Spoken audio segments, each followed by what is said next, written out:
To bring your vision to life, Dominion Television Studios offers state-of-the-art facilities perfect for your next broadcast, commercial, corporate video, or live event.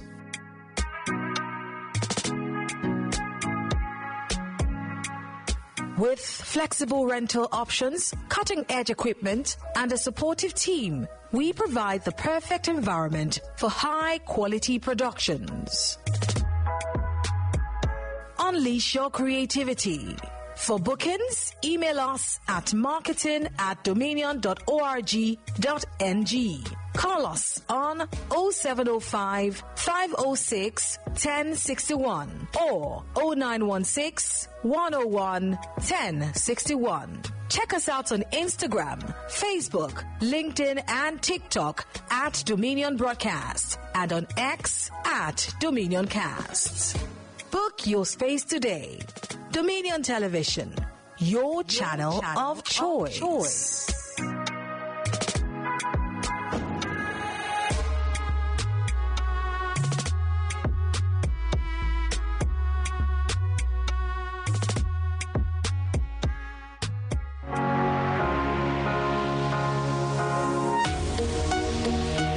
Live from the heart of the action. Welcome to the nerve center of Next Level Broadcasting.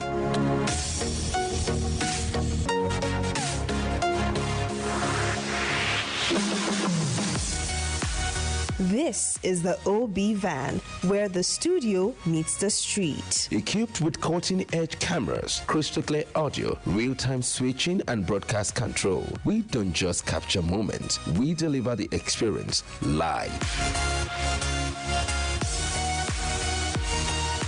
Anywhere, anytime, from stadiums to red carpets, breaking news to buzzing festivals, weddings, birthdays, and all sorts of ceremonies. We bring the world to your screen in real time. It's not just a van, it's a complete mobile production house, a command center, a broadcast beast. This is more than a broadcast. This is the OB van difference.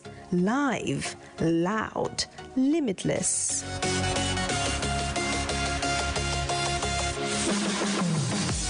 Ready to go live? Like never before. Book the OB van today and take your event to the world. One powerful broadcast at a time. To book, call 0705 506 1061 or 0916 101 1061. Email marketing@dominion.org.ng or visit our socials on Instagram at Dominion Broadcast. Dominion Broadcast, your channel of choice.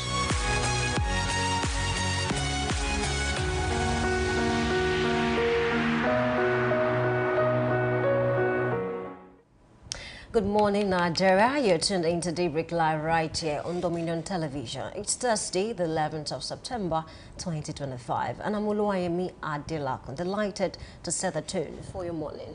And I'm Anulu Akwoidu. Together, we'll be walking you through the news, conversations, and stories shaping the day. However, how has your week been so far? Thank you for choosing to start your morning with us. Here's a peek at what's coming up. First on Daybreak G's, we'll look at the curious case of a man sentenced to jail in Ondo State for stealing 35 tubers of yam, a story that's already sparking public debate. Right after that, we'll take you through and bring you the weather report, followed by Daybreak News, where we'll deliver a sharp roundup of key national and international headlines. Then we move into our newspaper review and analysis, breaking down the big headlines and what they really mean for Nigerians everywhere.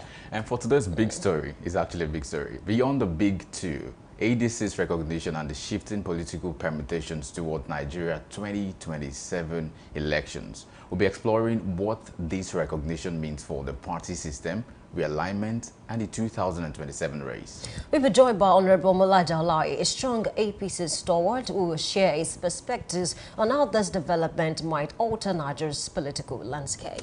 It promises to be a timely and thought-provoking conversation. Definitely. And finally, we close things off. We're trying to watch your guide what's buzzing online and on the street. So whether you're just joining us, you're just getting ready for the day, or you're already on the move, stay with us. Definitely. This is Daybreak Live on Dominion Television, your morning companion for news and insight. And trust me, we are only just beginning. Definitely. Speaking of beginning, you look very good this beginning. Thank you. Beginning of the day. Good morning, Annie. Yeah, good morning. And I like the way you said 2027. I was like, Yes, it's you know, it's very close. I mean, sometimes we even forget 2026 and we say 2027 because it's just election year. I'm talking about the way you said it, 2027. Yeah. Away from that, okay. Anyway. Let's talk about what we have for Chita this morning. Says court jails man for stealing 35 tubers of yam in Ondo State. What do you make of that, honestly? Well, to start with, while we're checking the context of the story, you know, the man is a 22-year-old man, right? And that brings to question morality, especially in our society. So we have to first ask the question, what is our society turning into? A 22-year-old guy stealing 35 tubers of yam.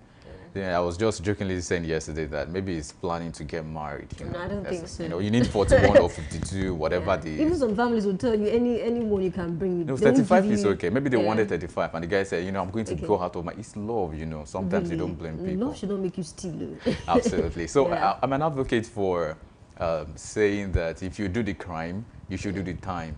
But again, the question now is, how do we balance the time? So what is the time for stealing 35 tubers of yam as against stealing 2 billion naira from the Nigerian coffers, maybe from the national cake as they call it? So if you want to say, is there a question about the institution, I mean the legal institution in the country, to say that if you meet out this judgment, 18-month imprisonment for a 22-year-old guy who steals 35 tubers of yam, and you tell a political office holder to pay 1 million after stealing 1 billion, you know, so can we say that's commensurate? Again, I'm not trying to make a case for the guy.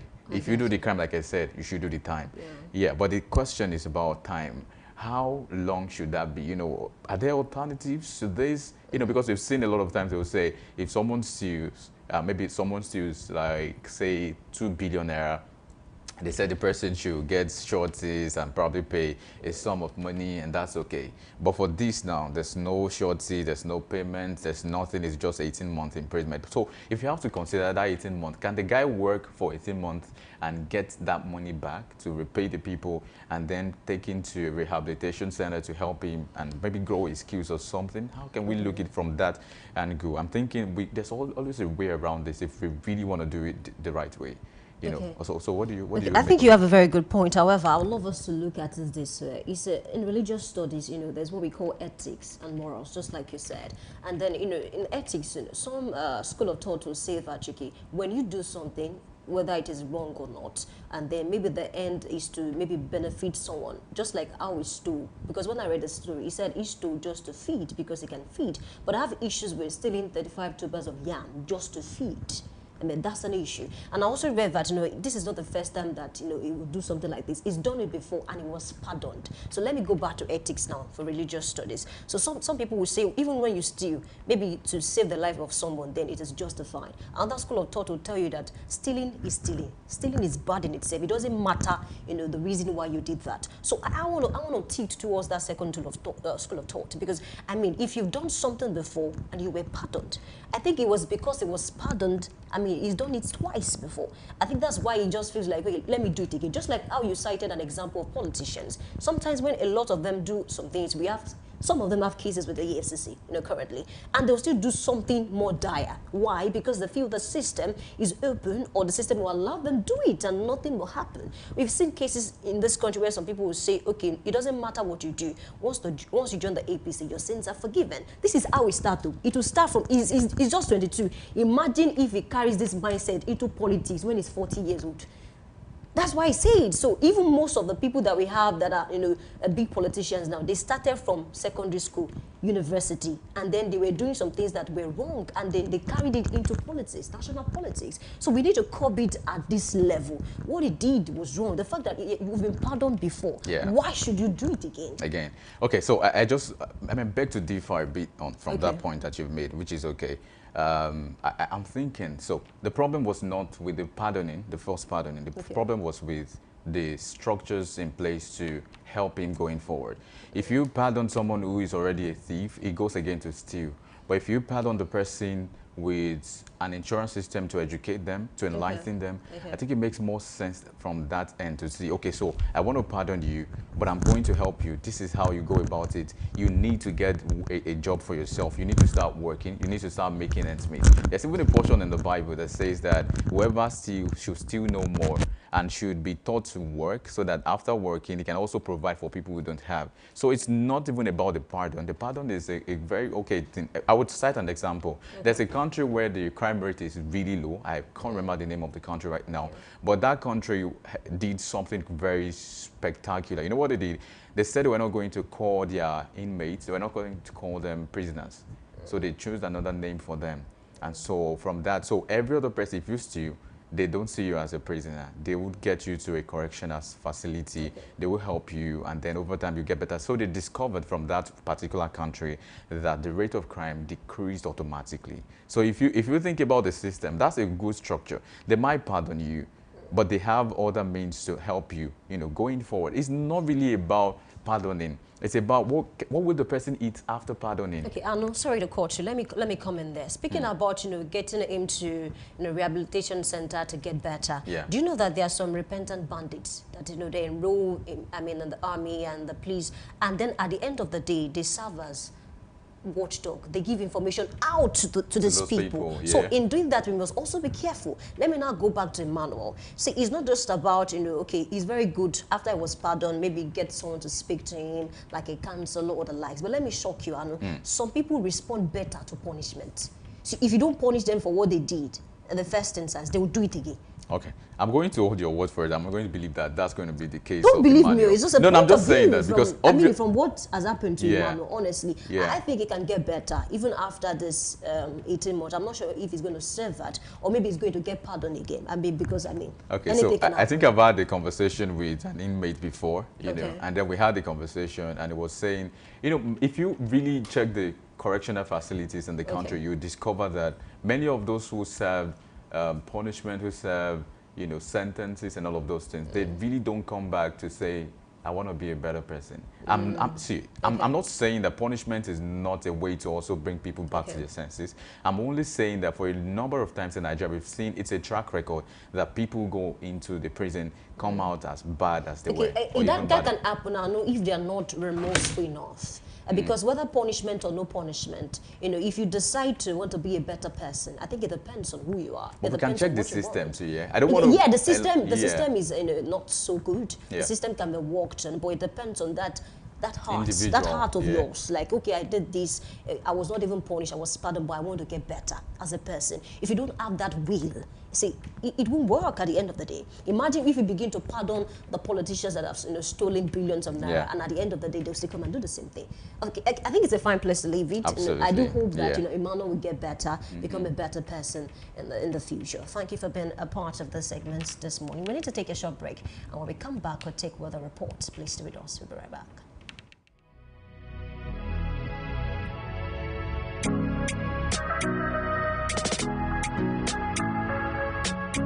Need a professional space to bring your vision to life? Dominion Television Studios offers state-of-the-art facilities perfect for your next broadcast, commercial, corporate video, or live event.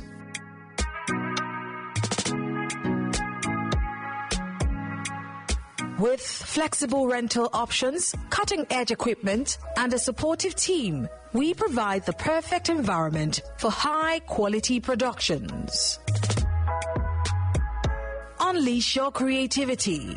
For bookings, email us at marketing@dominion.org.ng Call us on 0705 506 1061 or 0916 101 1061. Check us out on Instagram, Facebook, LinkedIn, and TikTok at Dominion Broadcast and on X at Dominion Cast.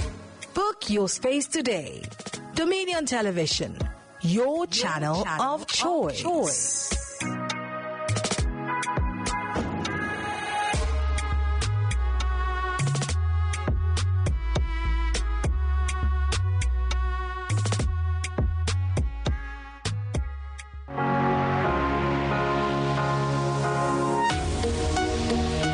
Live from the heart of the action. Welcome to the nerve center of Next Level Broadcasting.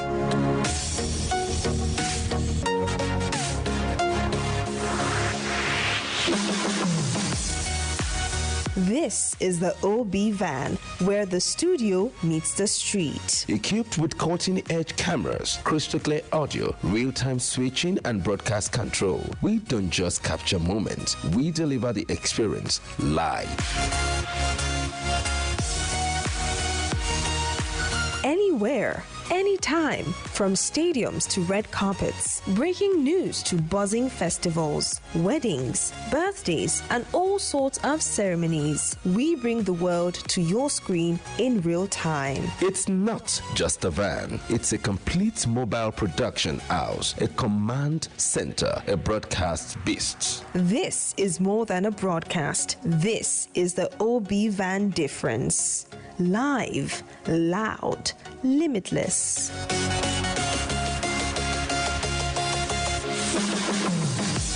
Ready to go live? Like never before. Book the OB van today and take your event to the world. One powerful broadcast at a time.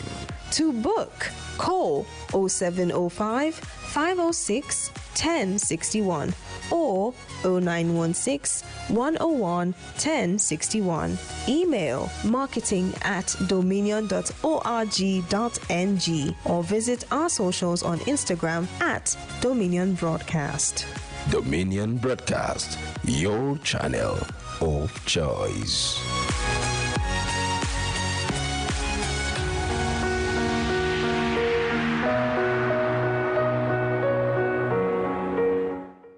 I welcome you back. Thank you for staying with us. Let's head straight to weather reports this morning, starting with Ibadan, very close. We are even in Ibadan, which is very close. Yeah, Don't mind me. that's okay. The weather feels like 26 degrees Celsius this morning, cloudy around 14%.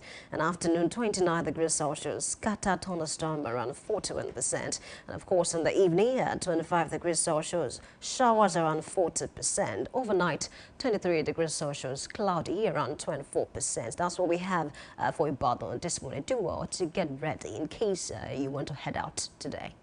For proximity's sake, you might say that we have the same in Lagos State. So Lagos, Nigeria today, it's almost like Ibadan. It feels like 25 degrees Celsius today. Yeah. And in the morning, we have like 27% as well.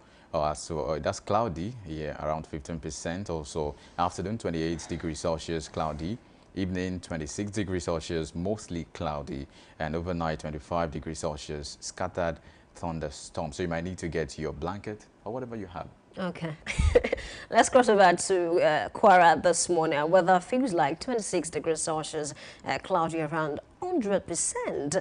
In the afternoon, 29 degrees Celsius, isolated thunderstorms around 31%. And of course, in the evening, 25 degrees Celsius, scattered thunderstorms around 53%. And overnight, 23 degrees Celsius, mostly cloudy around 23%. Please do well to prepare if you're around Kwara this morning. Abuja falls short of Ilorin today because it's 23 degrees Celsius. And of course, in the morning, it's about 25 degrees Celsius also. Thunderstorms, you know, as well. Afternoon, 26 degrees Celsius with scattered thunderstorms. And evening at 23 degrees Celsius, mostly cloudy. And overnight is 22 degrees Celsius, mostly cloudy as well in Abuja, the Federal Capital Territory. All right, let's drive down to Osogbo, Osun State this morning. Weather feels like 25 degrees Celsius, cloudy around 17%. Of course, in the afternoon, 28 degrees Celsius, thunderstorms around 43%. That's quite high. Evening, 25 24 degrees Celsius, a few showers around 33%, and overnight 22 degrees Celsius, showers around 42%. I'm not sure people around this area can escape rain today. To prepare, please. We hope they do or they don't, whichever way. Okay. The weather we have is say. So, of course, Abeokuta South, Ogun State is where we are now, and it feels like 24 degrees Celsius right there in Abeokuta in Ogun State. Now, morning is about 27 degrees Celsius, cloudy. Afternoon is 30 degrees Celsius, also mostly cloudy, and showers in the evening. If you're in Abeokuta South, get ready for showers of blessing. I prefer to say 25 degrees Celsius, and overnight 24 degrees Celsius, scattered thunderstorms in Abeokuta, Ogun State. All right, that's how far we can go this morning on weather reports. Thank you for staying with us. We need to go on a short break, and when we come back, we'll take Daybreak News. And of course, Anoluapo is standing by. Do want to follow us across the social media platforms on Instagram, Facebook, and TikTok at Dominion Broadcast, and on X at Dominion Cast. Do want to drop your comment, and we'll definitely read them on here. We'll be right back. Please stay with us.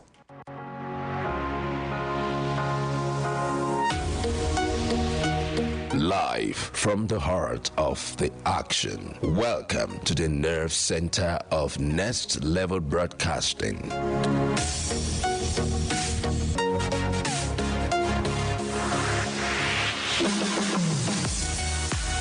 This is the OB van, where the studio meets the street. Equipped with cutting-edge cameras, crystal clear audio, real-time switching, and broadcast control, we don't just capture moments, we deliver the experience live.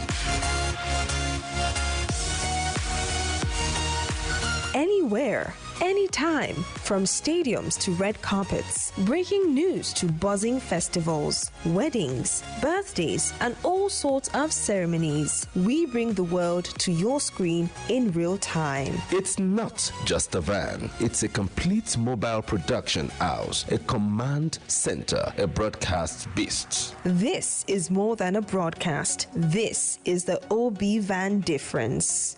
Live, loud, limitless.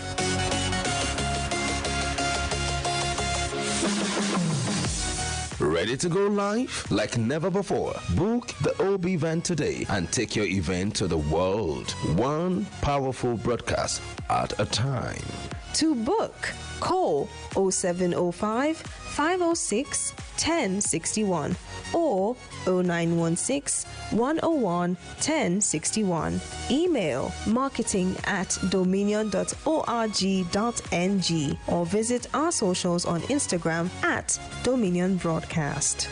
Dominion Broadcast, your channel of choice.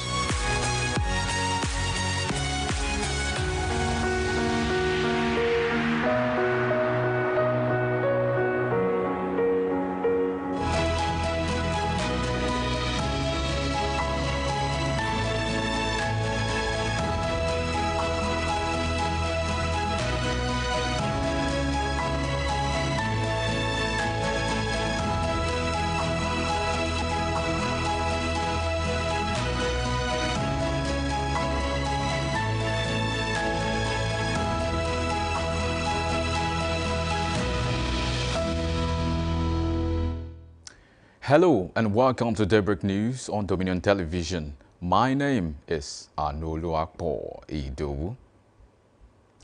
The federal government has published Nigeria's new tax reform laws in the official gazette following President Bola Tinubu's assent on June 26th.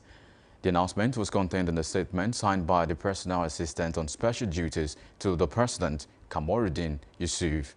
The reforms introduce 4 legislations: Nigeria Tax Act of 2025, Nigeria Tax Administration Act of 2025, Nigeria Revenue Service Establishment Act of 2025, and the Joint Revenue Board Establishment Act of 2025. The Nigeria Tax Act and the Nigeria Tax Administration Act will take effect from January 1st, 2026, while the Nigeria Revenue Service Act and the Joint Revenue Board Act became effective from June 26th. The president of the National Association of Resident Doctors, NARD, Osundara Zenith, has disclosed that members of the union will shut down public hospitals nationwide today. According to him, members of the association would embark on the action over poor working conditions, power shortage, downgrading of certificates, poor remuneration, and other reasons. Zenith, in an interview with newsmen, stated that the decision would be reached after a National Executive Council meeting. He added that the strike is also in solidarity with resident doctors in Abuja and Oyo State who are currently on strike. According to him, NERD would have to decide on its 10-day ultimatum to the federal government, which fell on deaf ears. Mele Kyari, a former Group Chief Executive Officer of the Nigerian National Petroleum Company Limited (NNPCL), has visited the Economic and Financial Crimes Commission (EFCC's) office. Kyari was invited to answer questions on financial and technical matters during his time in office. Recall that the EFCC had placed Kyari on its watch list over an ongoing probe into the $7.2 billion refinery's turnaround maintenance. This is just as the Federal High Court in Abuja ordered the temporary freezing of 4 bank accounts linked to Kyari due to allegations of fraud. The Oyo State government has approved funds for the dualization, reconstruction and rehabilitation of 7 major roads across the state. The Commissioner for Public Works and Transport, Abdul Majid Mojibola, stated that the projects include the Yano-Ajia Junction to Air Force Base Road, the Ojo Interchange to Moniya Akinyele Road, and the Okaka to KAP Film Village Road, which will feature 2 new bridges. Other approvals cover township roads in Erua and the completion of the Akpete to Awoton to Akufo Road with an extension to Akufo Farm Settlement. The Commissioner further mentioned that the projects reflect Governor Seyi Makinde's commitment to infrastructure renewal and improved connectivity in Oyo State. Away now from Oyo State, the National Orientation Agency and Oyo State Directorate has launched a nationwide awareness campaign aimed at promoting national values, encouraging citizen engagement in governance and politics, and addressing food mitigation and public safety. The campaign was officially launched at Owode Market in the Ede North local government area of Osun State, where flyers and handbills were distributed to raise awareness among residents and ensure the message reaches every part of the community.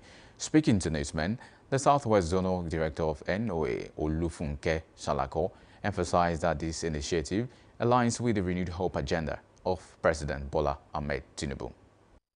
People complain about in Nigeria is security and everything. Government is not oblivious of this, and government is saying, you know, while government is doing its own, we have the security agencies. As you can see, we have some of the security agencies with us. Whatever you can do to secure yourself, secure it. Additionally, the campaign focuses on the Nigerian Identity Project, respect for national symbols, and fostering community-based security awareness.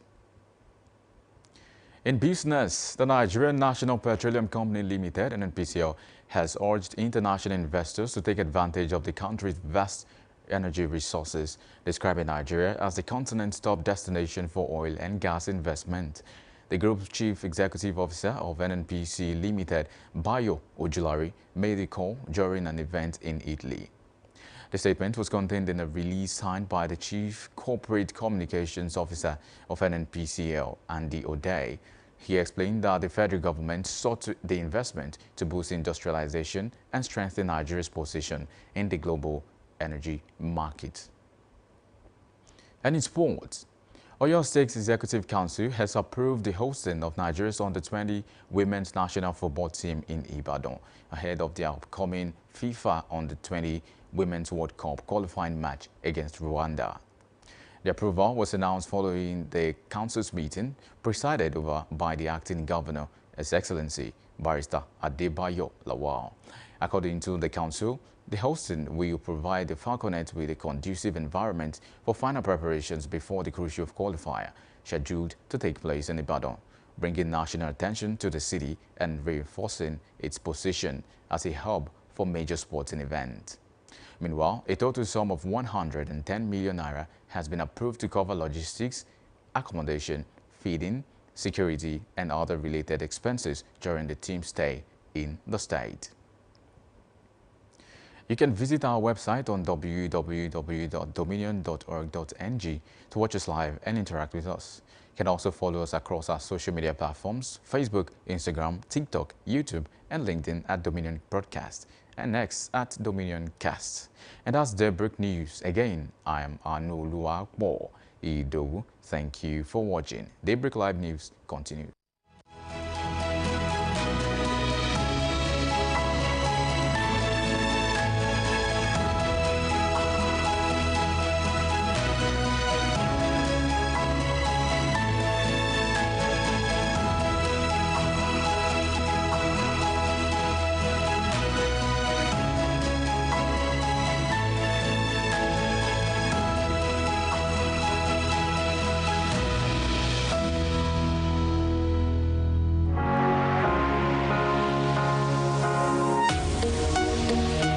Live from the heart of the action. Welcome to the nerve center of Next Level Broadcasting.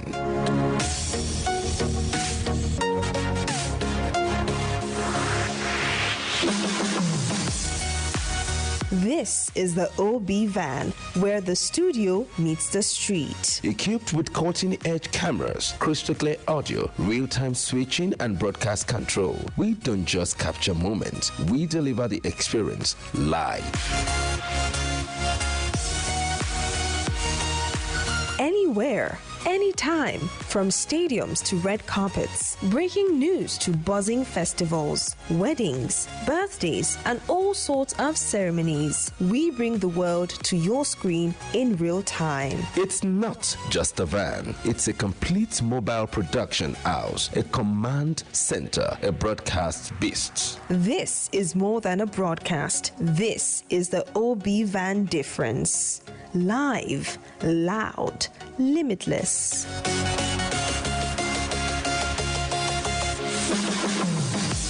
Ready to go live? Like never before. Book the OB van today and take your event to the world. One powerful broadcast at a time. To book, call 0705 506 1061 or 0916 101 1061. Email marketing@dominion.org.ng or visit our socials on Instagram at Dominion Broadcast. Dominion Broadcast, your channel of choice.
It's often said that a good newspaper does not just speak to itself, it speaks to the environment, the community, and the country at large. Of course, that's a good place to say that you're welcome to the newspaper review and headlines right here on Dominion Television. Of course, we have so many stories breaking and developing across the news platforms we have this morning.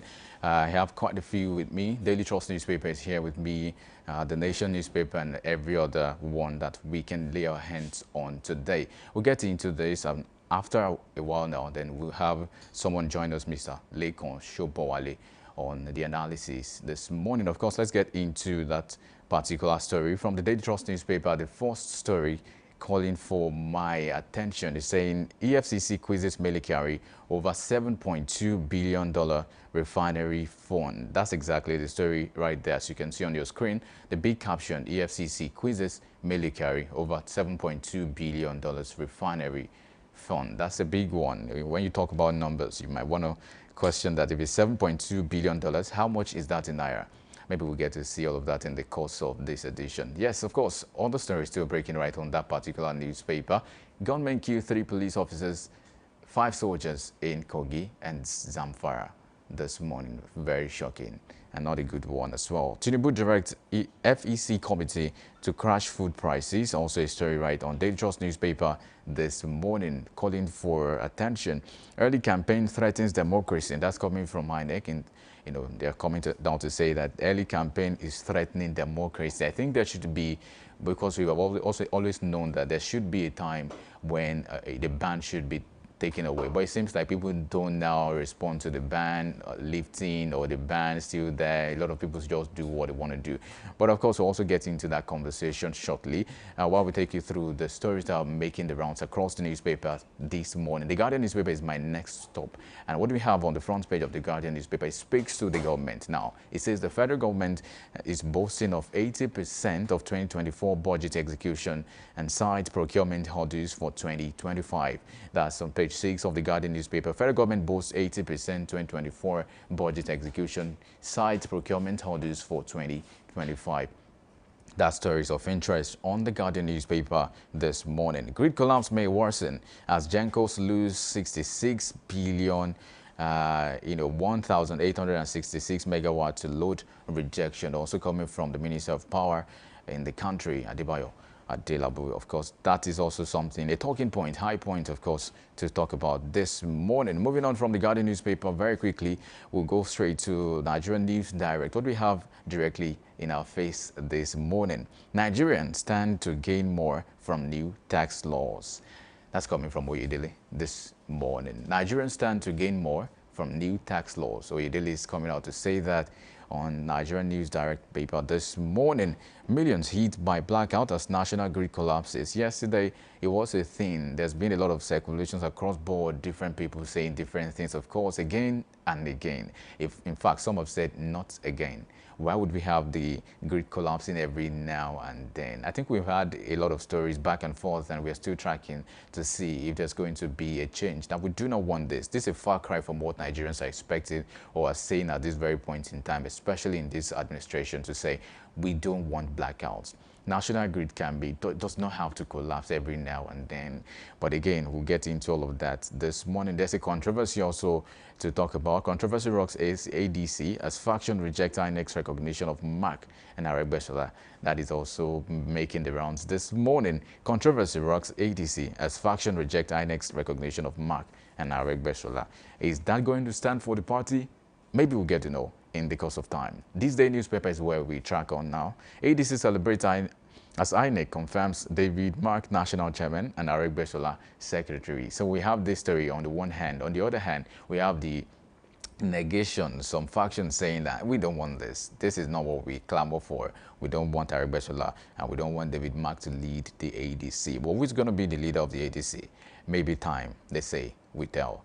Moving on from that, Enugu wins on 100 million naira Model Green State Award as Oluremi Tinubu unveils nationwide RHI Garden Green Nigeria Challenge. That is also a story right on the top corner of this day newspaper this morning. Moving on from that as well, for one of time, Nigerian Tribune is my next stop. And what do we have on Nigerian Tribune newspaper this morning? INEC finally recognizes Mark Aregbesola, others as party executives.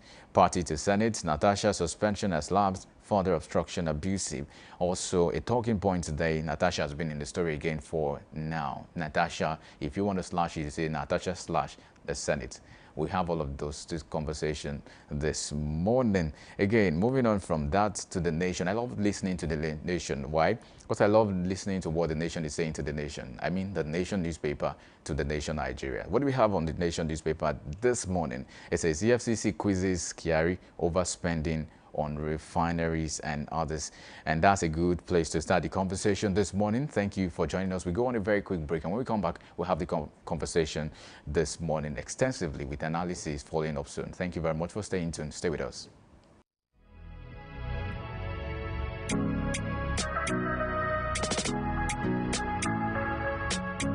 Need a professional space to bring your vision to life? Dominion Television Studios offers state-of-the-art facilities perfect for your next broadcast, commercial, corporate video, or live event.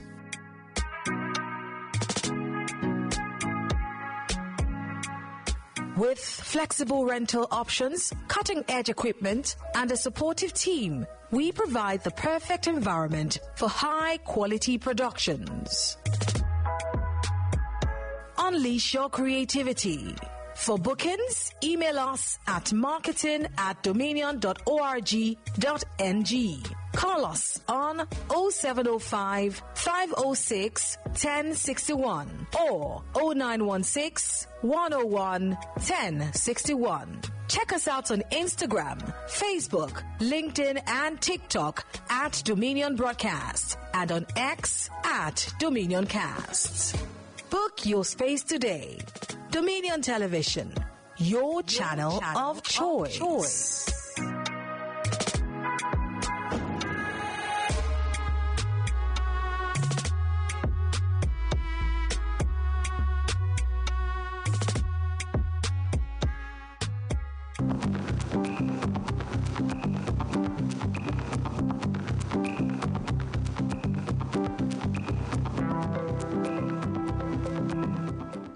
Let's get into the conversation, shall we? Of course. Good morning to you, Mr. Lekon Shobowale, Public Affairs Analyst. Thank you. And a journalist this morning. You have so many titles to your name. I wanted to put it together so people can know that we have a big man on the seat.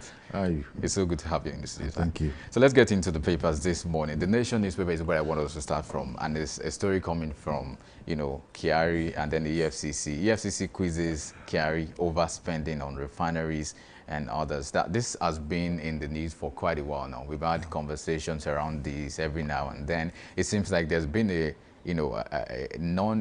undying, let's put it that way, an undying situation, especially with Mele Kyari and then refineries at some point, when Dangote came on board to say, I want to build my own refinery. So we got to know that our refineries, the ones that have been moribund, could work a bit too. And so they started saying, okay, we can make production. So people were asking, why should it be that Dangote must start something before the federal government can now say, okay, yes, our refineries can actually produce something for the nation? It seems like it's an ever-continuing conversation we must have. But yes, let's get your take on this very quickly.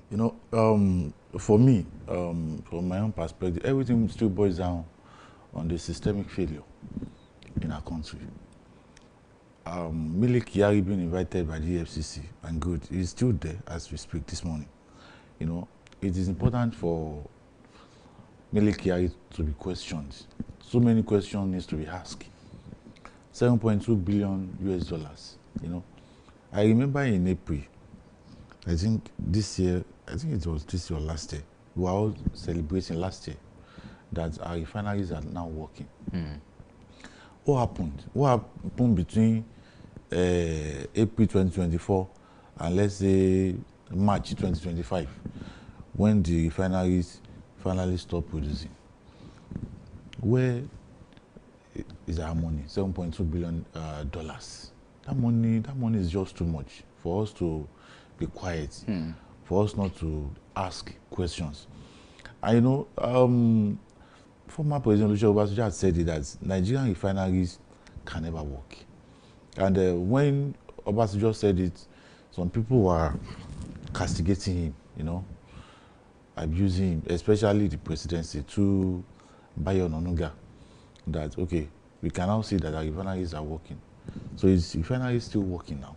So Mele Kyari needs to explain to Nigerians what really happened. Is it that the refineries can never work at all, as being stated by former President Obasanjo? What happened to the money? Bayo Ojulari, I think 2 weeks or 3 weeks ago, said it that he is looking into the $7.2 billion given to Mele Kyari. The auditing started right inside the NNPC. You understand? Bayo Ojulari was the one that raised the alarm that Mele Kyari and his group, they are just patching things. That when you put in 500 crude oil and you are getting 200 with such amount of money, 7.2 billion naira, $2 billion, not even naira. So it is important for Mile Kyari to explain. And don't forget that Dangote onset, when Dangote started his refinery, there was this issue of giving him crude oil, exchanging crude oil for dollars, exchanging crude oil for naira. And Dangote was saying that most Nigerians, stakeholders in the oil sector, people like Mile Kyari, they were frustrating his efforts. They were frustrating the efforts of his refinery. Not to work, because most of these people, they have their refineries at Malta. Yeah, he mentioned that. You understand? So now, Dangote further alleged that the money meant for rejuvenation of Nigerian refineries were taken to Malta. You understand? To go and help them install their refineries and all those stuff. So, people were, I personally, I was thinking that, these people, they have started with their blackmail, but lo and behold, it's happening in our face. $7.2 billion, refineries are not working. So it is important. Nobody has indicted Mile Kyari, but what we are saying is that what the FCC, is asking Mile Kyari is explain to us what happened to $7.2 billion US. It's just like when this Mahdi Sirika brought in, Nigerian Airways, 2 days to the expiration of former President Buhari, and we were all jubilating. And then we saw the bird. Maybe 4 days after. And the way the bird flew. I'm telling you the truth. Flew back to Ethiopia. That. So, generally, systemic corruption, systemic damage in our governance is destroying so many things. You still get there. Not only this issue of NNPC refineries and the stuff. Let me also ask a question regarding that. And the question is about, what do you think? I know a lot of people are giving kudos to the FCC for calling him. But going forward, what do we expect from the FCC? Is he going to come out to say, I siphoned or I embezzled? Is he going to say that, whatever, is he going to, so that's the question. I want to know, what is he going to likely say? And is he going to come out of this unscathed? Well, I'm not a court. And you don't pronounce judgment while the investigation is going on. But for me, as a Nigerian, the most important thing is EFCC should ask questions. And if need be, if it is possible, because it is so evident that this $7.2 billion US was not well utilized. You understand? So the most important thing is that let us, if the refinery will not work, if the refineries will not work, let us have our money back. Yoruba will say, "Orisabo ole gbe mi, fi mi le bo se ba mi." So if the $7.2 billion US will not make our refineries work, at least Mile Kyari should be magnanimous and be courageous and be so nice to return the $7.2 billion US, if at all the money can still be returned. So, I don't want to preempt EFCC, you understand? But all what I can say is that I commend the EFCC for taking that step. As a matter of fact, the step is even long overdue, you understand? So they should help the country to ask questions. What happened to the $7.2 billion US? And if possible, let us, I am sure we cannot have everything back, but at least you can still have part of it back. All right, we'll take a swipe away from that story now to talk about the 2027 election. There's been a lot of conversations around that particular one. Now, so ADC is seeming like a third leg, or should we say fourth leg, whichever. APC, or what ADC, yes. So there was yesterday that there was a report that they've been approved as a party according to the INEC. They said, okay, yes, you can now participate in the election come 2027. But again, a lot of people have said David Mark is now their leader, Aregbesola is the secretary, and all of that. So, but there's a faction inside that party. So there's a party rift already that we're talking about. There's a rift in the party saying, some factions saying, we don't want this. We don't want David Mark. We don't want Aregbesola. But again, is this like a shoot in the leg for them starting off? So let me tell you, 2027 is still a very long way. And, you know, this is not the first time you're hearing of ADC. ADC came up in 2023 in some states, or your states inclusive. They are original owners of that party. The Kashuku, the likes of Kashuku of this world, and one, the man that is now claiming acting national chairman now. You know, everybody knows where Aregbesola belongs. Everybody knows where David Mann belongs. They are not members of ADC. We have original members. We have original leadership of ADC. But can they wield the power in terms of qualifications and track record? See, let me tell you.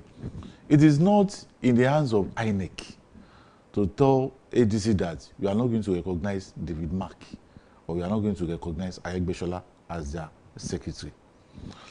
See, almost a month, I think almost a month now, 4 men came out and said David Mark led leadership of ADC, forged their signature to receive the judgment of the Federal High Court in Abuja, claiming that they have voluntarily resigned their position as state chairman. You know, these are issues, these are cases that the courts of law, you know, will see. Let me tell you, a month to the election, a week to the election. Don't forget the issue of Sanfara. When I think Federal High Court or Appeal Court, I cannot remember now. You know, we have Sanfara State Governor elects APC, Deputy Governor elects APC, virtually all House of Assembly members APC, Senators APC elect, Senators elect APC, House of Reps elect APC. Court nullified their elections based on what?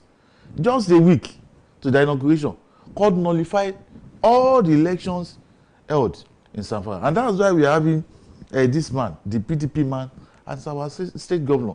That's why we are having all the PDP candidates, you know, in Sanfara State now. So, you know, 2027 is just, you know, everybody can see through this. Look at Atiku Abubakar. As we speak, Atiku Abubakar has not registered as a member of ADC, but is no longer a member of PDP.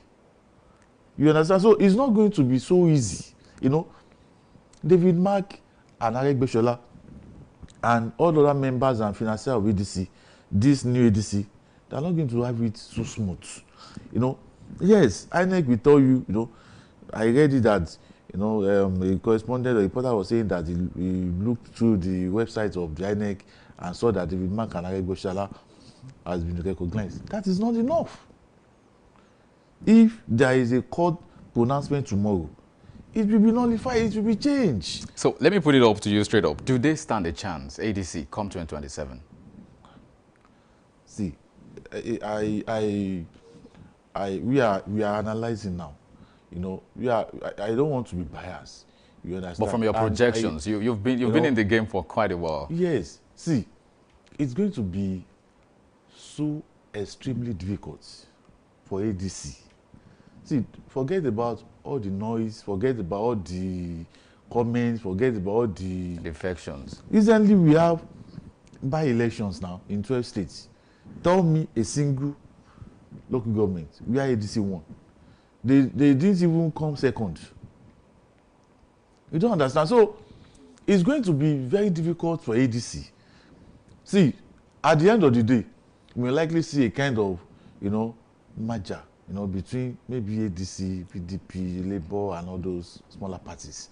But for ADC to emerge, as we are talking about 774 local governments in Nigeria, how possible is that? Do you have ADC in Oyo State? Do you have ADC in Ogun State? Do you have ADC in Lagos State? Do you have ADC in Ekiti State? Do you have ADC for the fact that Aregbesola is from Osun State? Is there any? See, forget about. I ask people, ADC, when you see ADC people gathered together, you see like 1,000 of them. Ask them, how many of them? Let them show you their PVC. You understand? You know, Atiku said something that, you know, he was at a gathering at Port Harcourt, at the rally in Port Harcourt, and after like 1 hour, where you're having like 2,000 people, all of them just disappear. And he asked, what happened? And someone told him that, our money has expired. These are some of these political allies gathering, some of them are paid crowd. More like a bamboozle. You understand? So it is not because you see Aregbesola going to Osun. Sometimes street credibility don't translate to electoral victory. It is not party wins election. All right. Yes, personality wins sometimes, but 100%. But it is going to be very difficult for ADC this 2027 because there are still so many obstacles along the way. There are still so many court cases. You understand? As we go on, you will see PDP showing interest in scuttling the ADC processes. You will see the ruling party, APC, coming into the ADC, Buhari, adding fuel to their fire. So ADCs, they are having a very long. I do not see them. If Atiku, who is leading the movement, is yet to register as a member of ADC, and INEC is saying the Electoral Act 2022 is saying that before you can contest for an election, you must be a member of that party at least 2 years before that election. Yeah. You understand? And now we are in 2025. So if Atiku is to register as ADC member now, he's having less than 2 years now. Because May 2025 marks 2 years. You understand? So after May 25, after May 29, you understand?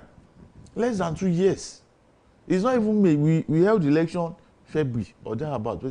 So now we're having less than 2 years. So if Atiku is now registering as a member of ADC, if you have to follow Electoral 2022 as amended, Atiku will not be qualified to contest for the position of the president of this country. So what are we saying? Right. So there are still so many hurdles for them to cross. I can only wish them well anyway. But okay, yeah. I wanted to ask again if they are shooting themselves in the leg, but yes. I think you've said it in different ways. Yes. Now, moving on from that now, there's the story of the gridlock collapse again in the news. And this time around, the way I want to see that question is to say that I know from experience you've had an advantage of time to travel from what I've seen.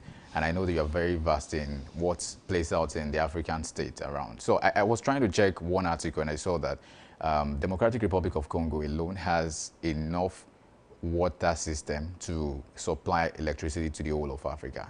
Because they are in the heart of Africa and they have, I think they are the second largest after Algeria in terms of land span. They have all of those things. But it's still shocking that they don't really have power supply again too. But again, I want you to talk from your experience. You've been to countries where things are working, particularly power, electricity. The sector is functioning.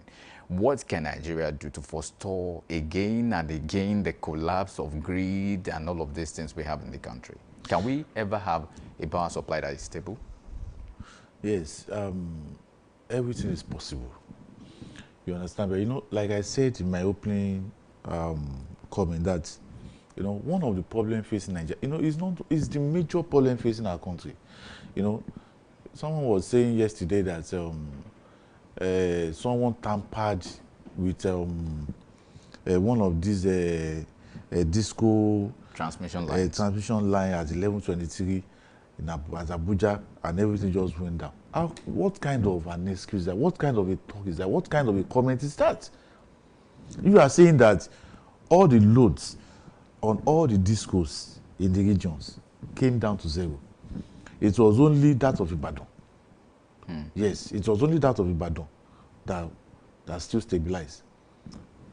See, what are the responsibility of the disco? What are they doing? Your officers, what are they doing? And they are sitting down there and they are looking at the loads coming down to zero. See, the truth of the matter is that, we are just like 2 weeks ago, the Minister of Power, Adilabu, was happy, was celebrating, was rejoicing that in the last maybe 6 months thereabouts, we don't have national grid collapse. It is this kind of things make someone feel as if we are not big data sheep. You understand that? How will a power minister be celebrating that we, at least in the last 6 months, there has never been national grid collapse. You are not even, when an African country, West African country for that matter, when they were celebrating almost 4 years of stable electricity. Power, yeah. You understand? See, our problem, when things happened and you don't ask questions, do you know why we ask questions? We ask questions because we want to know what the problem is and how can we tackle this problem. In Nigeria, we don't ask questions. Things happen and you move on, you go on. We've been having national grid collapses, time immemorial, since the beginning of this republic. Let me give you an instance. During former President Olusegun Obasanjo government and this Atiku Abubakar, $16 billion was expended on our electricity. Atiku was saying that the then former vice president, when he wanted to contest, I think in 2015 or 2011, I cannot even remember now, came out boldly and was telling Nigerians that, a lady, I think Kadiri something, this reporter asked him a question and asked him a question about this electricity stuff. And Atiku was saying that, yes, we approve $16 billion for electricity for something and something, but we were so sorry that we were unable to manage it very well. And that was how, that is in a country where questions were not asked. What happened? Questions. You understand? So, things will continue to be degenerating in Nigeria. Not only when you hear that national grid collapse, is that the news? That is not the news. It's become a normal thing. We've had this again and again. Okay, when you don't have, like in my area now, I came back to Ibadan I came back to Ibadan yesterday. And I was asking my people that when last did all these people bought electricity, and my people were telling me that maybe like 3-4 days ago. It is a new normal. It is not a new thing. So for national grid to collapse, it is not a new thing. But the truth of the matter is that if you want this thing to stop, it can stop. Nigeria can have 24 hours electricity. Power supply. That is when we are ready to ask questions. When you are asking questions, that does not mean you hate that person. Yeah. That does not mean you want to punish that person. You're asking questions so that, okay, what happened? So that we can forestall future occurrences of such. But now, nobody will ask questions. Look at all the comments, look at all the complaints. Everybody will just keep quiet, and they will do patch in the next maybe 1 week. The national grid, imagine from 2.91 megahertz to 1.5, a whole of Nigeria. I mean, we could continue again and again to keep talking about this, but of course we must continue on this show. Meanwhile, we have so many other things to go around. Of course there are issues, but again, we'll tackle the issues one after the other. Now we join the big story with Yemi. Beyond the big two, ADC's recognition and shifting political permutations toward Nigeria's 2027 elections. That comes right up after. And thank you very much, Mr. Likon Shobowale. Thank you, Anu, for joining us this morning. Nigerian stay tuned. We have conversations. I said there are issues. Another issue is coming on board on the big story with Yemi. Stay with us.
Need a professional space to bring your vision to life? Dominion Television Studios offers state-of-the-art facilities perfect for your next broadcast, commercial, corporate video, or live event.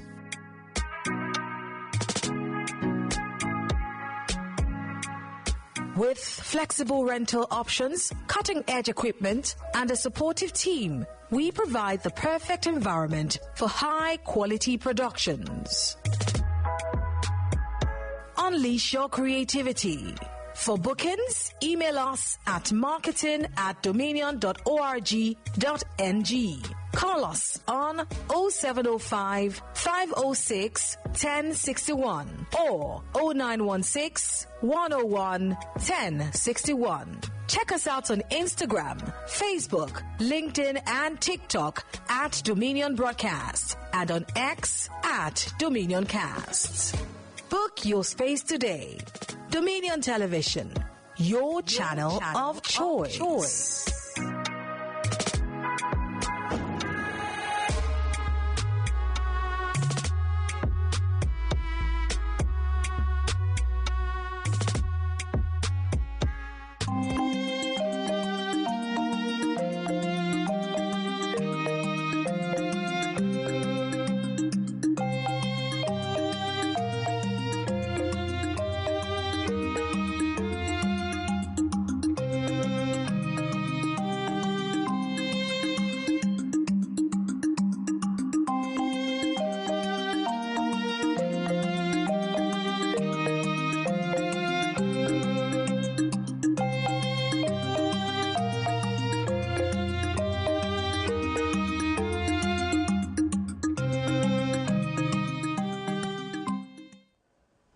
For decades, the story of elections has been a straight contest between the big two, APC and PDP. But now, the African Democratic Congress, ADC, is pushing to step out of the shadows and into the national spotlight.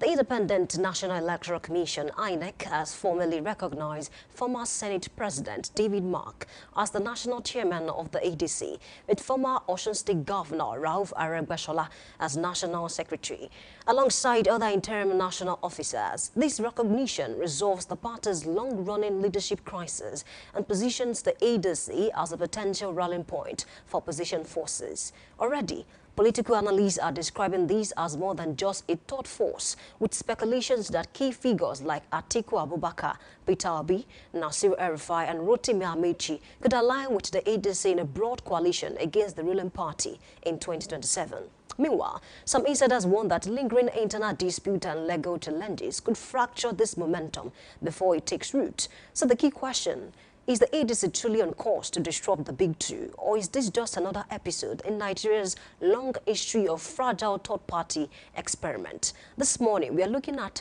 beyond the big two, ADC's recognition and the shifting political permutations towards Nigeria's 2027 elections. To unpack these, we have with us APC's stalwart and political analyst, Omolaja Olaoye. Welcome on board this morning. Thank you, Yemi, for having me here. I'm delighted to be here, and good morning to you people at home. All right, let's start from this particular question. Now that INEC has recognized, these people, Rauf Aregbesola as the national secretary, and of course David Mark as the party chairman, do you think ADC is about to give APC a run for their money? I wouldn't say yes, I wouldn't say no, but this is a welcome development to Nigeria. It gives Nigeria an opportunity to be able to choose who they want when you are talking about candidature from different political parties. And we have been having the big two for a very long time. I remember at the time, we have three before who are big time political party. You are talking about PDP, you are talking about AD, you are talking about NPP. So this is not the first time we're having a third force. Okay. We've been having it before. But because you see a lot of people, a lot of our elite, who are political elite, always looking for where they are going to benefit one thing or the other. And for now, recognizing ADC has been recognized before, but with all these very big people who are going to ADC, I think it's a welcome development for Nigerian politics. Okay, speaking on that, you mentioned that this is not the first time that we are seeing a third party. We saw a third party in 2023, that's talking about Labour Party, but did it really make for anything?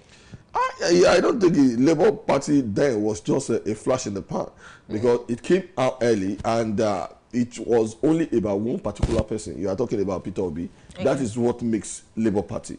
And when you are talking about the political party, it cannot be made of a person, because if he is made of one person, definitely he's going to fall. That is what you expected. But I told you that when this Fourth Republic started, that was in 1999, we saw about three giant political parties. You are talking about PDP, you are talking about ANPP, you are talking about AD, who all of them has federal rep, they have senators, and they have governors in different states as well. That's why I'm saying that coming up of ADC can be the first time we are having a very big, giant political party in Nigeria. So we having them right now, and those very prominent people being recognized as their leaders in the party, I think is a welcome development for the polity you call Nigeria. Okay, in your own opinion, do you think ADC is united? That is one thing, because those who form this party are so ambitious, and what peculiar to a political party is that people of different interests always coming together. But how they are going to manage their ambition is left to them, because all of them has a very serious ambition. All of them just target presidency. It's only presidency they target. Okay. Please, what's your thought on that? We need to go on a short break, and when we come back, we'll continue. Please stay with us.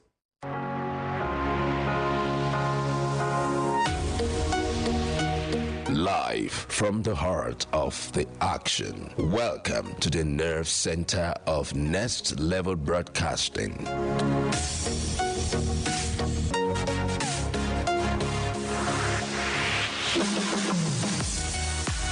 This is the OB van, where the studio meets the street. Equipped with cutting-edge cameras, crystal clear audio, real-time switching, and broadcast control, we don't just capture moments, we deliver the experience live. Anywhere, anytime, from stadiums to red carpets, breaking news to buzzing festivals, weddings, birthdays, and all sorts of ceremonies. We bring the world to your screen in real time. It's not just a van, it's a complete mobile production house, a command center, a broadcast beast. This is more than a broadcast. This is the OB van difference. Live, loud, limitless.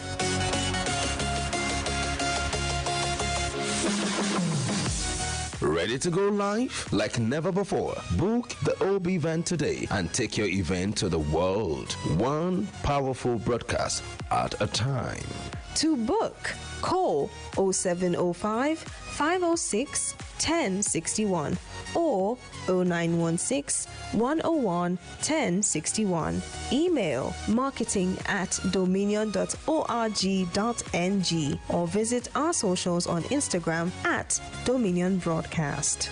Dominion Broadcast, your channel of choice.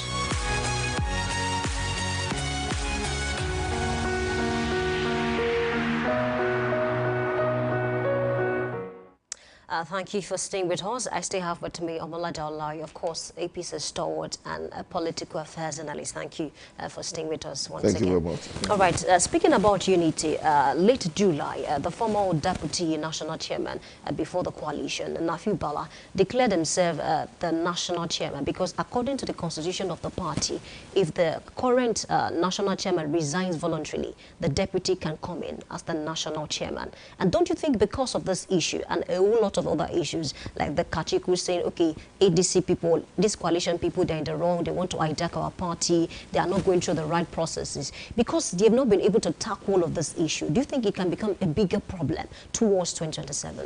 I think for INEC to have recognized those stalwarts who are now the political leader, I think there is a snag in the constitution.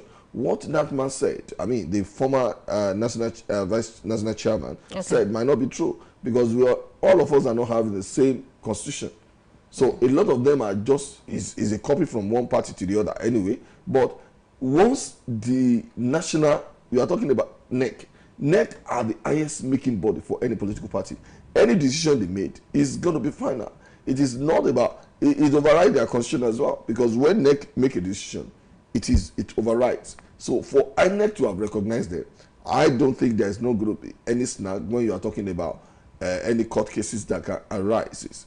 But the problem with this political party is that a lot of people have an ambition, and those are those who came, and if only they can go for the primary. And I know a lot of them are going to be disgruntled after the primary, but let's wait and see what is going to happen. But because of the ambition, that is going to be the nearest future. Okay, speaking about ambition, the former presidential candidate of the party, Kachiku, came out to say that he feels the coalition and the ADC in its entirety is designed for just one man. Speaking of Vice President Atiku Abubakar, really, would that not cause a problem? Yeah, I know, because Atiku has that name. Others are just falling. And with all the hearsay we have been hearing, all the rumors we have been hearing, that one is going to be deputy, one is going to be president nominee, we know that all of them, it was Atiku that brought all this into limelight. And when we are talking about Nasir El-Rufai, we know where Nasir El-Rufai stood. He's behind Atiku Abubakar. No, when you are talking about the former governor of Kaduna, Sokoto State, what's it called? We know where he stood, because he said that he's by Atiku and is going to support Atiku any point in time. But be all well and good, Atiku is a very good candidate, and he's one of those that, he's there to be beaten. He really charisma. He has the charisma, and he can be able to become a president. But the age, when you are talking about the age-wise, the only problem he has is that he's whipping, he's whipping at that kind of tribal concept. That is what he's using. He believes that the power should be going to North, and is not only the North can be able to be president. It's not only the North that can vote any president we have in Nigeria. We need the support of the South. We need support of the West as well. So it depends on the way it goes. So let's see. But Atiku Abubakar is one of the prominent people that is very important in ADC. Speaking of zoning, some analysts have argued that it is going to be very difficult to unseat a southern president because according to them, you have to do 2 terms, 8 years, and this is the first term for President Bola Ahmed Tinubu. So they are saying it's going to be difficult. So if at all you want to unseat him, you have to come in with a southern candidate. And so some supporters or some members of the coalition. It's a dream. It's just a dream for them, because when you are talking about Jonathan is still in the PDP. He doesn't budge. She's not coming. His husband is not going to contest for any. But a day is too long in politics. A mind can be changed within an hour, so we can expect anything. But when you are talking about Peter Obi, we knew that Peter Obi has that followers really from the southeast, and he has to get the support of other regions before he can be able to clinch it as well. So it is when you are talking about the southern, when you are talking about the northern. Atiku just want to have that bite. He just want to have that push. He knew that there is a lot of voters' power in the north, and that is the sentiment. He never think that when you are talking about the north as well, you are talking about the northeast, north central, and you talk about the northwest. What you have to know, and at the point in time, saying that the power should be shifted to the north, or all these arrangements they are making, we are zoning or no zoning, it is not in the constitution. But we are just using that mindset of being together to think that if the power must be rotational. That is what our political elite are drumming for. But when you are talking about ambition, some people will just toast it away because they know what they are going for. President Asiwaju Bola. Because most of them are saying this man is not doing what he's supposed to do. Some of his policies, is not enough. He's not good enough for Nigerians. So don't you think it's about that and not about ambition? Because the likes of El-Rufai said, okay, I'm part of those that brought this man to power, and I also be part of those that will unseat him. Even Amechi, they are saying, okay, these people are not doing. Well, it's about greed. It's about ambition. What has El-Rufai done differently when he was? He has been polarizing that Kaduna for a very long time. Is it done differently? Okay, you don't see anything good in River State. It is not about what anything good. There is nothing spectacular that he has done. We all knew that when you are talking about the war economy to change. We know that things are not easy. And this government has tried as much as possible to be able to see and go to the ways of the populace, whatever they want. That is what he's trying to do. Now they are talking about to be imposed on. If you go to a developed world, all of them pay VAT on any goods, even whether goods, whether services, even petrol. All this is not just what is being made up of in Nigeria. I watch something. I watch a kind of a thought when you are talking about the economy of Ghana and Nigeria. We were told that they charge 15% for anything like Nigerians people because they think they are selling cheaply. So everybody will use the opportunity they have. So now in Nigeria we have a kind of regressive taxing. They tax the poor, they leave the rich. But now that is why all this tax reformation in tax pay as you earn, pay. They want to introduce that. That is why the tax reform comes to be, because they want the richest to be paying more. So they can be able to give the poor that rest. So we have a regressive taxation and we must sanitize it. All this development what we are talking about, they base their things on taxation. You cannot do anything without. But then, speaking of developed countries, they see the changes. They see what they are paying for. Can you say the same with Nigerians? Because even with fuel subsidy removal, what the president said was, okay, we want to use the money we get from there to actually better the lives of Nigerians, pump it into other sectors. Are we really seeing the result of that subsidy removal, really? We are seeing the result of the subsidy removal. In what sense? That is why you hardly see any state going to borrow to pay the salary right now. And that is why you are seeing a lot of development progress when you are talking about infrastructure, anything or in our state. Because it has been written in the constitution. It is not that the federal government are going to be giving people money. It has to go through a kind of channel. The local government are having more than 2-3 times of what they are having before. They're supposed to get to the people. That is why we meant to vote for who we want at our local level at a point in time. And what are the state government doing? You see in your state, there are some, the opposition went out and demonstrated that some money has been borrowed, and they are holding the governor accountable. And as the governor comes out to talk about what is happening, 300 billion naira secret borrowing. Yes, you see, and this is what you have to look at. The federal government are doing their best.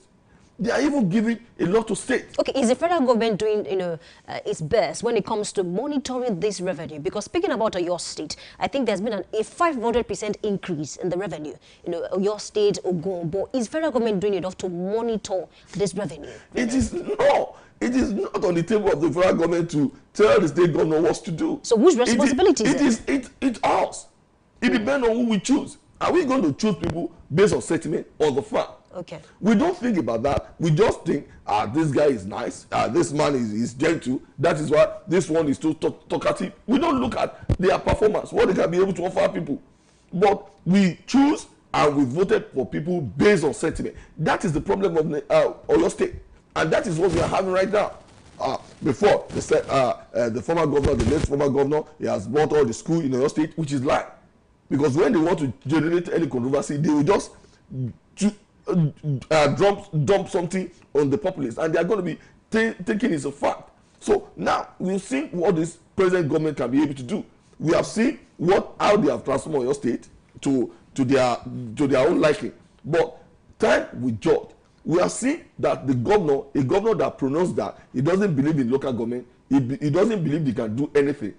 That the constitution is swore to protect. That the local government must be given their autonomy to be able to partake and take care of the people who are in their domain.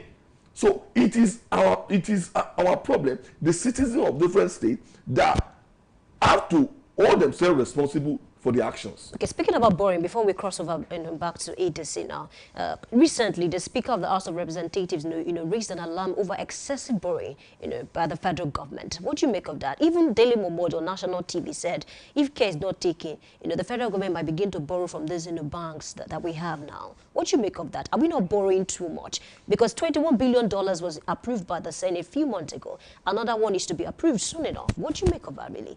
Thank you very much. You see, when the federal government is borrowing, you will see that it is not the decision of federal government to borrow alone.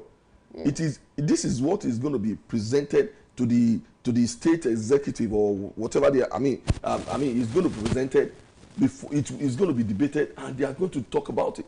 And whatever they are going to do is not going to be secret in National Assembly. National Assembly must be able to vet it and see what we have seen that even before we transmitted into removal of oil subsidy, we have seen that World Bank gave us some money, and that money is being distributed among all the states for them to be able to take their property. Made for us to receive that money. It is not about the deal. The deal is going to be between those who are going to, because you are a journalist. Okay. You are not a finance expert. No, I have finance. You can ask questions, no doubt about it. Yeah. But the finance expert are the one that is going to be able to be there to see the deal, whether it's paid them or not. But when you are talking about freedom of information or how they are going to share information, you are good at it. But when you are talking about the finances, it's only based on those who are so much, who are expertise on that field. The so-called experts on this finance basis have made decisions that have, led a lot of Nigerians into poverty. So is it about expertise now, or we begin to look at what can benefit Nigerians? I'm talking about, I'm very familiar with the IMF, the World Bank. Most of them, they ask for some things in return that are not quite open to the public. So aside from the expert now, can we begin to look at what can benefit Nigerians before we accept some of these deals or before we borrow this money, because we don't know what our government is paying in return? That's what I'm talking about. Thank you very much. You see, the way we are looking at it, we must be so objective and base it on fact. Okay. We are not borrowing to eat. We have seen a lot of development projects cutting across Nigeria. You are talking about probably Lagos to Calabar, superhighway or whatever they are doing, and we have seen all those roads that is being cut across Nigeria. Okay. It's going on. We have seen that when you are talking about the Toll Mainland Bridge that was constructed probably 1991 or 1992,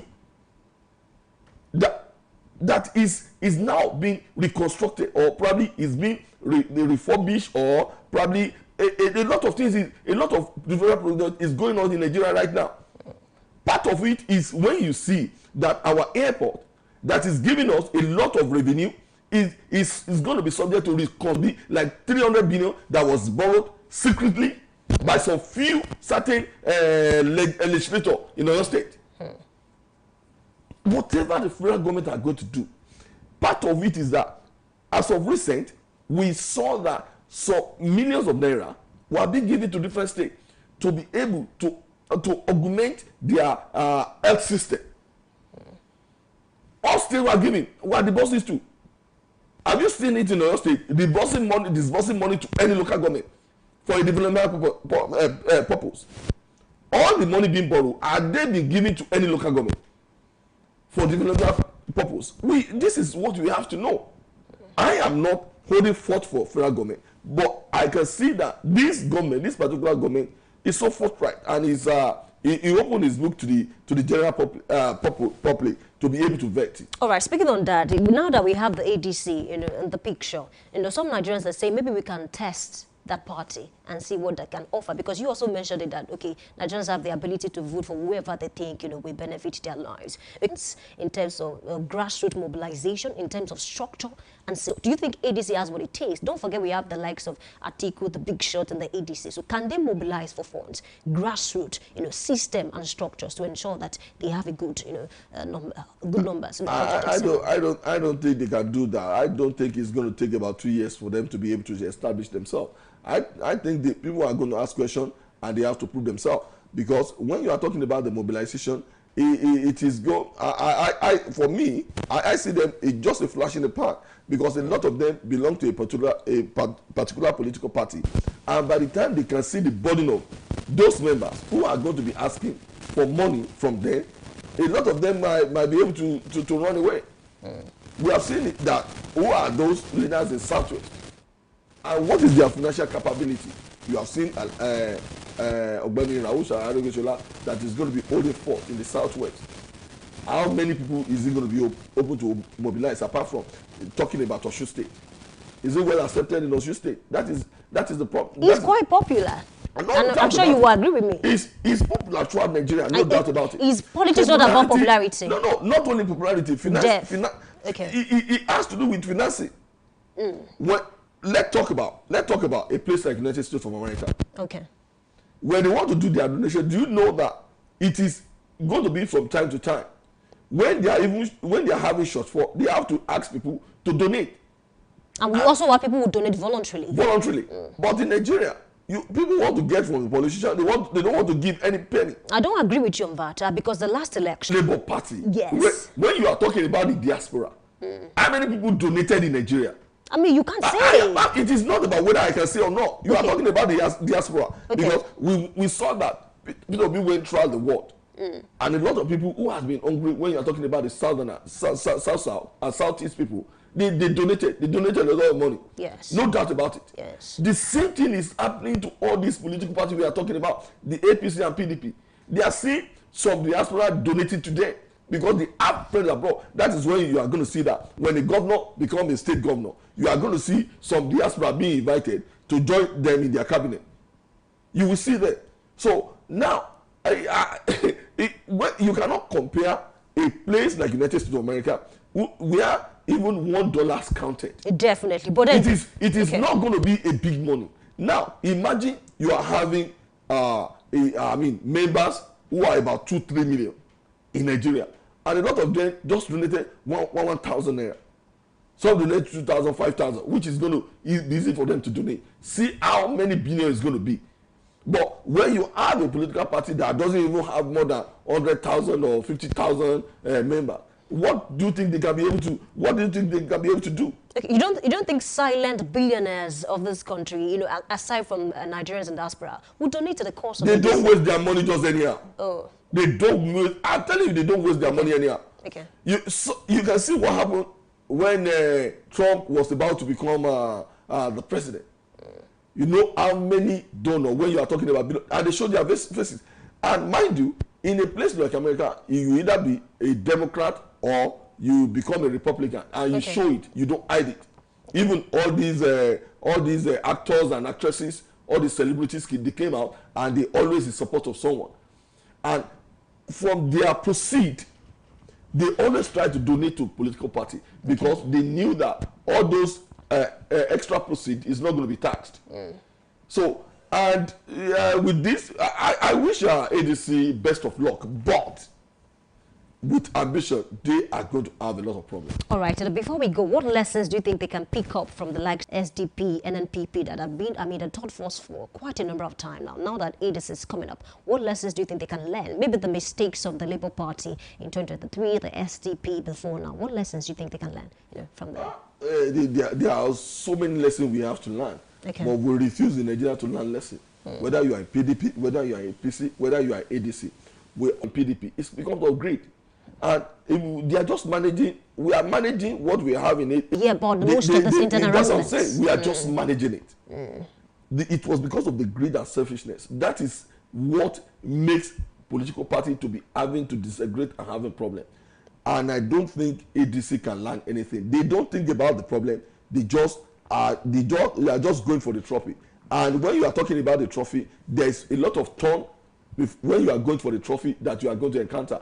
They are not looking for that turn. And the publicity they are gaining, a lot of people are still going to gain from them, I think.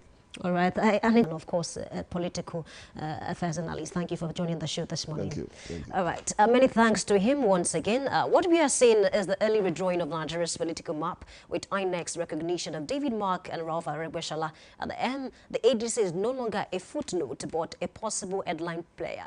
Whether it can convert that recognition into real electoral power will depend on unity, absence of greed, grassroots presence, and the ability to inspire Nigerians beyond recycled promises. One thing is clear, the road to 2027 has just become more unpredictable and perhaps more interesting. Thank you for being a part of Big Story this morning. Remember, genuine justice can only be secured if the governed have a real voice in government. My name is Oluwayemi Adela Okamsin. Thank you for being a part of the segment. Please stay with us. Trend Watch will come up soon.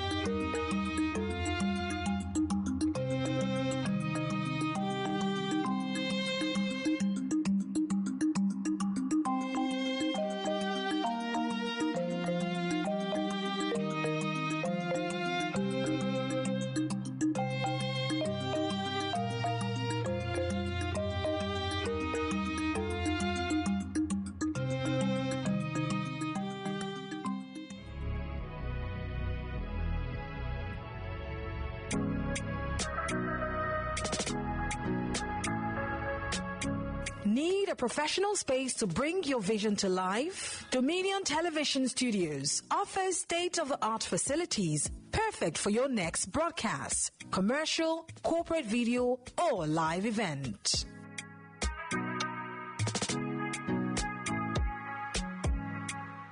With flexible rental options, cutting-edge equipment, and a supportive team, we provide the perfect environment for high-quality productions.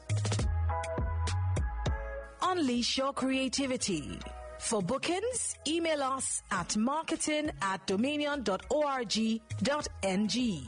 Call us on 0705 506 1061 or 0916 101 1061. Check us out on Instagram, Facebook, LinkedIn, and TikTok at Dominion Broadcast and on X at Dominion Casts. Book your space today. Dominion Television, your channel of choice.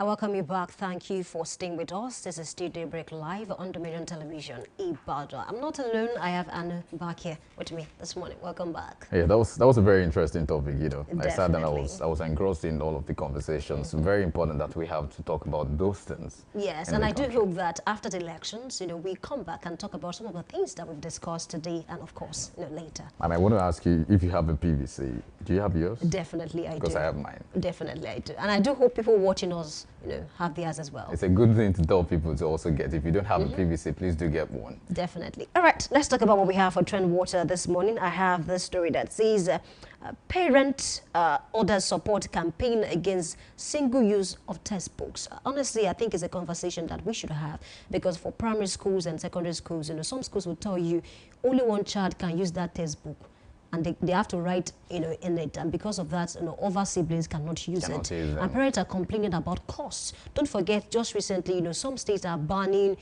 primary school graduation, secondary school graduation. Imagine where you have to wear a gown, where you are moving from GSS3 to SS1, and then your parents will be asked to pay a huge amount of money. So parents are lamenting about the cost. I mean, the inflation is biting. Can we look for a way to make life easier for ourselves? What do you make of that, honestly? Well, for economic reasons, yeah, I think that's valid, because if you think about how do we get to fund all of those things, you realize it's very important. I remember way back when I was a little bit, younger than this. Okay. I remember there were textbooks that were a single use. There were textbooks that were also multiple use. You could use and pass it on to your brother and your sister and your siblings, whoever you want to pass away to. So there was a time like that, but now it seems like we have to follow the trend. What's the trend? Economic hardship. Everybody understands the language. So if you ask anybody, well, maybe not everybody, because some people are still, like people like me can still, afford a lot of things that many people cannot. So let's just say that maybe it's not, but there's somebody that says something. I don't know if you've seen that. It says Sapa has gone global, that kind of thing. Honestly, and people are escaping from the country. Exactly. Trying to get a better you can life. imagine people would need to adjust. There's a saying I love to say, that it is not the strongest of animals that survive, but the one that is most responsive to change. If you think about, there were animals called dinosaurs, big, massive, amazing, and some of them, they could almost kill a lion, because of their strength and all of the power they have. But, if you have to check now in history, they have gone into extinction. Why? They were not responding to change. So there was a time when the weather changed and they did not change, so they had to die. They had to extinct. So that's one of the things I think we are doing in terms of, when people are talking about the textbook. Single use is not the right way now. We need multiple use. I want to use and give it on to pass it on to someone I did else. that. I mean, growing up, and some of my textbooks, I gave them out, the likes of Go, the likes of, past questions, they can still use all of those. But we have issues with all this barbarism, quantitative reason, they'll say, okay, they have to write. But to make a case for them to, to make a case for them to, we might need to say that what if we have to talk about revision too? Because if you have a curriculum this year, next year, after 3 years, we should have another curriculum, a revision of that curriculum, right? So if you have some of the topics discussed in that textbook that is not up to date, they might need to change. So they will revise the edition. You see, revised edition, right? So that's also a thing to say, okay, yes, those kind of books we still need to buy again. Okay, that is an exception, but I do believe that when we talk about siblings, you are still going to be in the same house. So if you need to go back to what you used last year, I don't think it's going to be a problem to pick it up from your younger sibling. Yeah, so that's the makes sense point. to me, yeah. So, and of course, we want to talk about, the schools too. They have also said that, they want to make sure that these people learn the appropriate way. But then, can we begin to look for how to ease their burdens? I mean, if other siblings can use one textbook, why not? It's the same family. It's not like I even gave mine out to someone else, not my direct younger brother. So I think it's a good one. And of course, I do hope that all the schools can adopt this policy and begin to see how they can make sure. Definitely, they cannot use whole. Just like the likes of quantitative reasoning, verbal reasoning, no one can use that. You have to be the only person that will use that. But there are textbooks like essential government, essential economics, and the likes. You can give it out. Yeah. But then there are some schools that will come and tell you you have to write your name on it. When you give it out. Yeah, let's not take it to what we have in some. Do you know there are some higher institutions in Nigeria today? When it comes to handout, you cannot use another person's handout because you have to write your name on it. And if you don't have that handout, you might not be allowed to write tests or you might not be allowed to write exams. So we need to curb it from that level. And that's why we can take it to the polytechnics, the university. Let me give you a short story. There was a time in a certain polytechnic in this country, some of the students were tired of the situation because there was a particular lecturer that would not allow you use the handout of someone else. You have to buy a new one. If you don't buy a new one, you will not get questioned, maybe for 20 marks or the like. So students were complaining. And then the man has been doing it for a long time. But there was a time that I did it with some mass communication students, journalists, writers, and they took it upon themselves. And that they wrote to certain authorities, and then it led to a big issue. And that was what ended the whole, you mandate people to buy textbook or handout. I think it's not good for us. See, we complain about the government. We ourselves, can we find a way of making life easier for other people? I agree with you, but just to stick on that point that you've just mentioned now, it happens to, I don't want to get into the story, so I don't want to mention the name or the names of the schools or, there was a time when a principal who happens to be a writer as well, so he has books, he produces books, for use. And so it was, that's like monopoly in a sense. So everybody in the school must use his books. Right, because he's the one who wrote the book. So you must buy your copy. And by that, it means that you have to write your name on it. You write your whatever number you have to write everything. And this is elementary level. I'm not saying this is not tertiary school, the education system. This is just at the elementary, primary or basic. Is that what they call it now? I know it's been even a while. Anyway, so that's what they call, whatever they call that now. So they have like basic 1, basic 2, basic 3. You must buy Mr. Lagbaja's book 1, 2, 3. You must buy there's another one it does. I'm not sure I remember now, but it's more like exercise where there are questions. So you must buy that one as well and answer the questions right in it. Because if you don't buy it, you probably would not. In fact, you must buy it according to them. And this is why we're calling for this, that we should not allow for these kind of things. There are a lot of people use this to get money from people, from students. It's not supposed to be. Yes. And I think, like you also mentioned too, about the university system, I think the education system needs a complete overhaul. There's a lot of reconstruction we need to do, a lot of refurbishing. We need to patch some places that are not working. If you check into university, and this doesn't happen a lot in some universities, but in some polytechnics, you still see people say that we use handouts. And I asked the question, so what's handout? They say there's a particular handout for this particular course, you have to buy yours. In fact, you buy it from the lecturer. That's what I'm saying. That was what led to the whole, why the student had to take the matter to certain authorities and then elect to maybe suspension of that certain lecturer because it's been doing it for quite a number of time. Speaking about that, I think there's some lecturers that I've seen, they don't make it compulsory. But if you want to buy, you can buy. But are you sure they don't have bias if you don't buy? No, I'm not really sure about that, but I think that's still a fair one. If you don't make it compulsory for your student, if you want to buy, if you want to go through other sources to pass your exams, fine. I've seen people who don't buy handouts. They go through other sources and they have A's. Yeah. See, if you know how to get other sources that can help you read better and, of course, score well in the exams, I mean, why not? So that's the way I see this matter. Do you even know there are schools now who use things like, who have gadgets for their kids? And I'm not talking about old people, I'm talking about children. They have gadgets for them. So they have materials sent to their phones, So those guys will have the tab and then they'll flip through, they'll read through and all of that on their tabs. Imagine do you think that's son, a development? Yeah, it's a good development. I Yeah. mean, if you can afford it, why not? If it will help you, make you, sound better, make you do better in exams, I mean, go for it. But then don't put yourself on unnecessary pressure if you cannot afford it yet. What is obtainable can still work, regardless. I mean, honestly, I think it's a fine place to leave it this morning. Thank you for being a part of Daybreak Live on Dominion Television, Ibadan. Do well to join us same time tomorrow, 7 a.m. to 9 a.m. And we promise to bring you, more interesting stories to talk about. And until then, I'd love to tell you that accountability has nothing to do with gender, has nothing to do with age. We can be accountable at different levels that we find ourselves. My name is Oluwayemi Adelawa, and I'm saying good morning. And I'm saying make life easy for every other person around you. My name is Anulu Akpoidowu. Thank you very much for joining us. I like that.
Be this one like this. Been through many things, many gist. Oh, I still find my peace in all that. Oh, but they do like say me, I know they see. Like say I know the year. Which kind person be this? Oh, waiting be this one like this. Been through many things, and like I hate Genesis. I be dealing with frenemies. Survivor, me unique. Money chaser, faster than a bullet, flying like a rocket. Bad man we never rest. King of South and the West, faster than a car. Mon fait banissa, faster than a Benz. Oh, you below level. So bad vibes on the ground. Reading my psalm, I'm so biblical. I hate to look at them when they're too nigga. They won't say your nigga. They want to turn your teacher before you are my nigga, oh my nigga. You go there when I no get ginger, oh my nigga, say you go there when I no get rubber. Cause my mama be praying for me, say make I get it. Oh my baby, say you go there before my suru lady.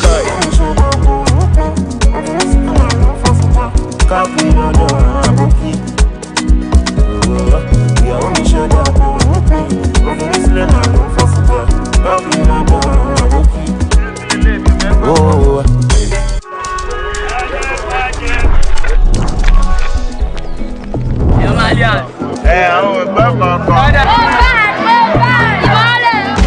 waiting be this one like this. Been through many things, many gist. I still find my peace. Oh, you do like say me, I know they see. Like say I know the year. Which kind person be this? Oh, waiting be this one like this. Been through many things, like I hate Genesis. I be dealing with frenemies. Survivor, me unique, money chaser, faster than a bullet, flying like a rocket. Bad man we never rest. King of South and the West, faster than a car. Mon fait banissa, faster than a Benz. Oh, you below level. So bad vibes on the ground. Reading my psalm, I'm so biblical. I hate to look at them when they're too nigga. They won't say your nigga. They want to turn your teacher before you are my nigga, you go there when I no get ginger. Oh my nigga, sure you go there when I no get rubber. Cause my mama be praying for me, say make I get it. Oh my baby, sure you go there before my suru lady.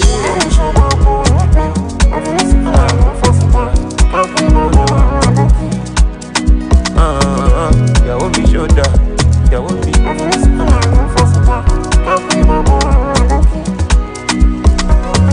Timmy J on the track.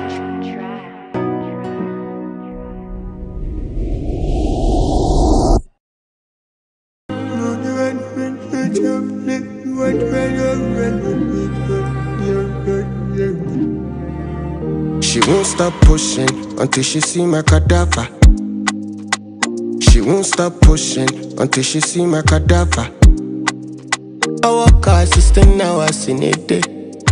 No time off, no holiday. No time off, no holiday. Pick two, last guy check up. Buy my ticket, make I take off. A quality time on Gucci bag, which one you want? You can't eat your cake, I can have it. Gonna do this with my Daybreak kill it. If you don't do again, I'll leave my day wait. This your pattern, no work again. Come back.